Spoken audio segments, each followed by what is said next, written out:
భద్రాచలం వద్ద గోదావరి నదికి వరద ఉధృతి పెరగడంతో అధికారులు అప్రమత్తమయ్యారు.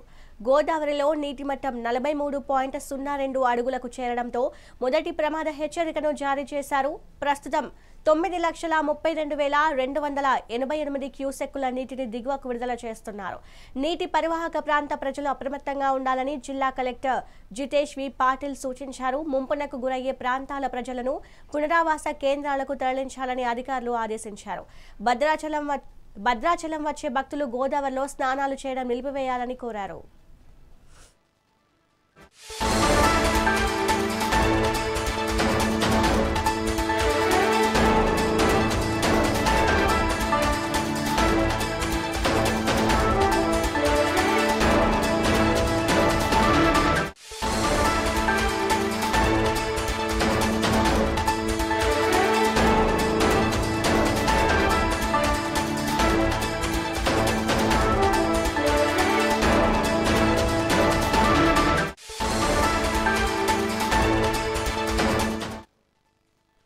భద్రాచలం వద్ద గోదావరి నదికి వరద ఉధృతి పెరగడంతో అధికారులు అప్రమత్తమయ్యారు. గోదావరిలో నీటి మట్టం 43.02 అడుగులకు చేరడంతో మొదటి ప్రమాద హెచ్చరిక జారీ చేశారు. ప్రస్తుతం 9,32,288 క్యూసెక్కుల నీటిని దిగువకు విడుదల చేశారు. ఇక ఇదే అంశంపై మరింత సమాచారం మా కరెస్పాండెంట్ భద్రాచలం నుంచి దేవేందర్ అందిస్తారు. దేవేందర్, చెప్పండి. గత కొద్ది రోజులుగా తెలంగాణ రాష్ట్ర వ్యాప్తంగా కురుస్తున్న వర్షాలకు వాగులు వంకలు అన్ని కూడా పొంగి పొర్లుతున్న పరిస్థితి కనబడతా ఉంది. ఎగువ ప్రాంతాల్లో వర్షాలు ఎక్కువగా పడడం ద్వారా భద్రాచలం వద్ద గోదావరి వరద ఉధృతి దాదాపు ఉదయం 43 అడుగులు దాటి ప్రవహిస్తుంటే మొదటి ప్రమాద హెచ్చరికను అయితే కలెక్టర్ జితేష్ వి పాటిల్ జారీ చేసిన పరిస్థితి కనబడతా ఉంది. సో గంటకి కూడా వరద ప్రవాహం పెరిగి ప్రస్తుతం 45 అడుగుల వద్ద అయితే గోదావరి వరద భయంకరమైన స్థితిలో గోదావరి ప్రవేశిస్తున్న పరిస్థితి కనబడుతుంది. ఒక్కసారిగా మెగానెట్ టీవీ స్క్రీన్ విజువల్స్ మీద చూసుకోవచ్చు. దాదాపు ఇందాకటి వరకు కూడా 44.5 అడుగుల వద్ద ఉన్న గోదావరి ఒక అరగంటలోనే దాదాపు అర అడుగు మేర పెరిగి దాదాపు 45 అడుగుల వద్ద చాలా భయంకరమైన స్థాయిలో ప్రవహిస్తున్నట్టు పరిస్థితి ఇక్కడ కనబడతా ఉంది. సో ఎగువ ప్రాంతాలైన మహారాష్ట్రలో ఎక్కువగా వర్షాలు పడడం వల్ల అక్కడి నుంచి కూడా వరద పోటెత్తడంతో గోదావరి వద్ద భద్రాచలం వద్ద గోదావరి వరద దాదాపు 45 అడుగుల మేర దాటి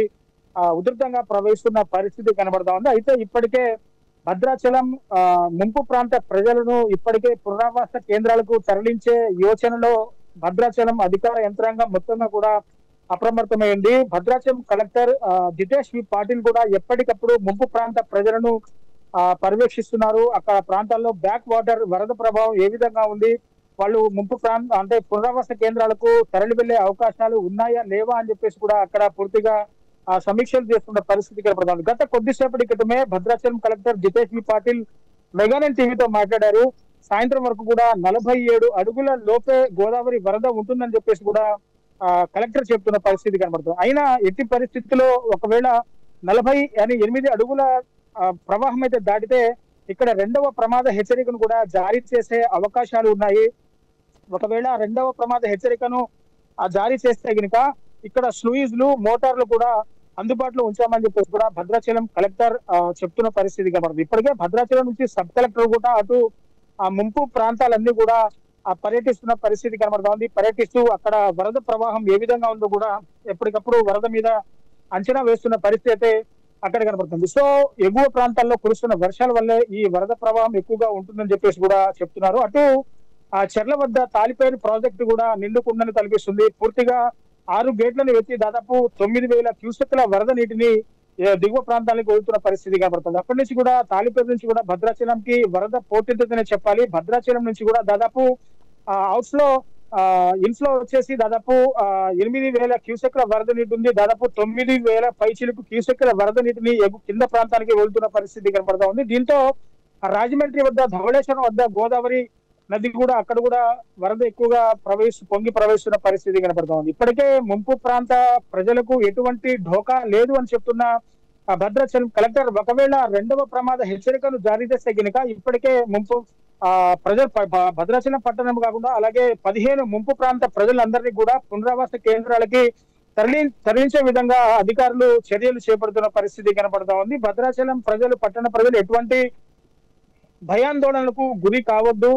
భద్రాచలం వరద సాయంత్రం కల్లా తగ్గుముఖం పడుతుంది. ఇటు అధికారులతో మేము సమీక్షలు సమావేశాలు జరుపుతున్నాము. ఒకవేళ 47 అడుగుల వద్ద అయితే స్థిరంగా గోదావరి వరద ప్రవేశిస్తుందని చెప్పేసి కూడా భద్రాచలం కలెక్టర్ చెప్తున్న పరిస్థితి కనపడుతుంది. ఏది ఏమైనా ఎగువ ప్రాంతాల్లో ఎక్కువగా వర్షాలు కురుస్తున్నాయి. వాగులు వంకలు కూడా అన్ని పొంగి పొరలడంతో బ్యాక్ వాటర్ అంతా కూడా భద్రాచలం వద్ద కలుస్తుంది. సో భద్రాచలం వద్ద ఇటు కాళేశ్వరం వద్ద కూడా గోదావరి వరద ఎక్కువగా ఉండడం వల్ల ఇక్కడ భద్రాచలం వద్ద గోదావరి వరద కూడా చాలా ఉధృతంగా ప్రవేశిస్తుందని చెప్పేసి అంటున్నారు. ఇప్పటికే అధికారులు పూర్తి సమీక్ష సమావేశాలు కూడా నిర్వహిస్తున్న పరిస్థితి కనబడతా ఉంది. మొత్తంగా భద్రాచలంలో ఉన్న పట్టణ ప్రజలంతా కూడా వాగులు వంకలు దాటే ప్రయత్నం చేయొద్దు, ఆ చేపల వేటకు వెళ్ళొద్దు, వంతెనలు లో లెవెల్ కాజ్వేలు ఉన్న చోట వాటిని దాటొద్దు అని చెప్పేసి కూడా అధికారులు ఆ ప్రజలకు సూచనలు జారీ చేస్తున్న పరిస్థితి కనపడతా ఉంది. భద్రాచలంలో వరదలు ఉన్న నేపథ్యంలో రాష్ట్ర గృహ నిర్మాణ శాఖ మంత్రిగా ఉన్న పొంగులేటి శ్రీనివాసరెడ్డి కూడా ఇప్పటికే అధికారులతో సమీక్షా సమావేశాలు జరిపారు. సో వరదల మీద ఎప్పటికప్పుడు తాజా పరిస్థితిని సమీక్షించే విధంగా అధికారులు చర్యలు తీసుకోవాలని చెప్పేసి అన్నారు. సో పూర్తిగా భద్రాచలం వద్ద గోదావరి వద్ద దాదాపు 30 మంది ఎన్డీఆర్ఎఫ్ సిబ్బందిని కూడా అధికారులు సిద్ధం చేస్తున్నట్టు పరిస్థితి కనబడుతుంది. ఇప్పటికే భద్రాచలం పుణ్యక్షేత్రానికి వచ్చే భక్తులను కూడా గోదావరి నదిలో స్నానాలు ఆచరించడానికి అనుమతించేది ఏంటంటే కూడా పూర్తిగా బ్యారికేడ్ పెట్టి భక్తులను ఎవరిని కూడా స్నానాలకి అనుమతించే పరిస్థితి ఇక్కడ కనబడతా ఉంది.